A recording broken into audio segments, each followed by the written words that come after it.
Hey everybody, Jimmy West over here from Back to Movement with another Fun Fact Friday. What we're going to be talking about this Friday is some pains that happen when running and some exercises that you can do to kind of help mitigate those pains. So the first one that we're going to talk about is going to be using a lacrosse ball and our bare foot. So we're going to take our shoes off, and then we're going to place the lacrosse ball on the ground, and then I just want you guys to roll out the bottom of your foot. Nothing crazy heavy, not a ton of pressure, just gently rolling out the bottom of your foot. Because as our feet hang out in our shoes all day, they kind of get sore, they can get kind of stiff. So, because we don't just use the lacrosse ball, we got to reactivate.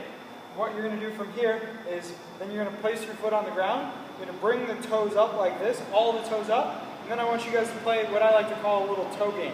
So, you're going to lower forward the toes, keeping the big toe up, then you're going to bring them up, then you're just going to lower the big toe, hopefully you can see that, then you're going to bring that up, and you're just going to kind of go throughout. So you lay them all down, bring just the four up, and the key here, guys, is we want to be keeping 3 points of contact, right here, and back in the heel, okay? Because if we roll up on either side of our foot as we're doing this exercise, it's not really going to do us too much, okay? So the next exercise we're going to talk about is if, let's say we get knee pain as we run. So a lot of knee pain comes from kind of sensitivity coming from instability in the hips. So if we're kind of unstable in the hip, it's going to put a lot of load and a lot of kind of weird sensitivity at the knee. So my favorite exercise for this, and it can be progressed, is we're going to drop back into a lunge. Okay, so we're going to be in a lunge stance. We're going to be kind of in a running stance too. So opposite elbow to arm is going to be up. And then from here, we're going to kind of drive up into this transition.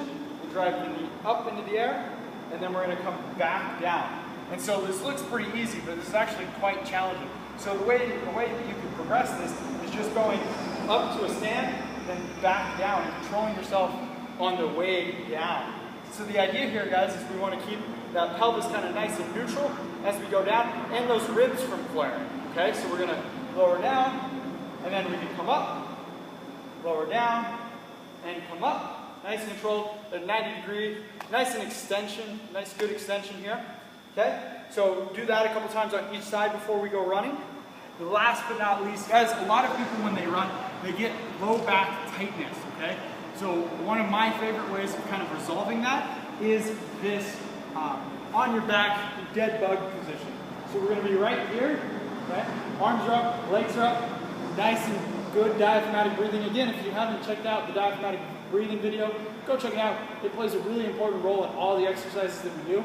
So we're here, we're going to hang out here for about 15 seconds, okay? Really making sure that that back stays in nice, good contact with the ground. Then from here, we're going to extend the opposite leg, opposite arm. Okay, we're going to reach it out. Now let's say we start to break right here. I just want you guys to hang out here. Big breath in, big breath out. Hanging out here for about 15 seconds, then coming back to neutral. Calming yourself down, taking a couple deep breaths here. Then you're going to go opposite the other side. So you're going to go opposite leg, opposite arm on the other side. Same idea. You're going to lower until you feel like you break. Pause there. Take a big breath in. Big breath out. You're going to hold this for about 15 seconds. Now, we're going to do both sides and then come back to neutral. The likelihood of you breaking before the 15 seconds on your first couple tries on this are pretty good. So be real with yourself. If you break, take a second. Breathe, come out of the position, then go back into it and kind of start your count over, okay? So that's what I got for this Fun Fact Friday, guys. I hope you enjoyed. Again, if you have running issues, these 3 exercises prior to running should really help, okay? We're going to kind of wake up the feet, which is just going to go up the kinetic chain. We're going to stabilize the pelvis, which is great because then it's going to help the knees. And then we're also going to calm down the spinal erectors, which are going to help for extension in the end of that gait, and it's also going to calm down that stiffness in that low back that a lot of people get when they run. So, guys, if you have other issues that happen to you when you run and you want me to cover them, please message me, let me know, and I'll try to cover them. Thank you.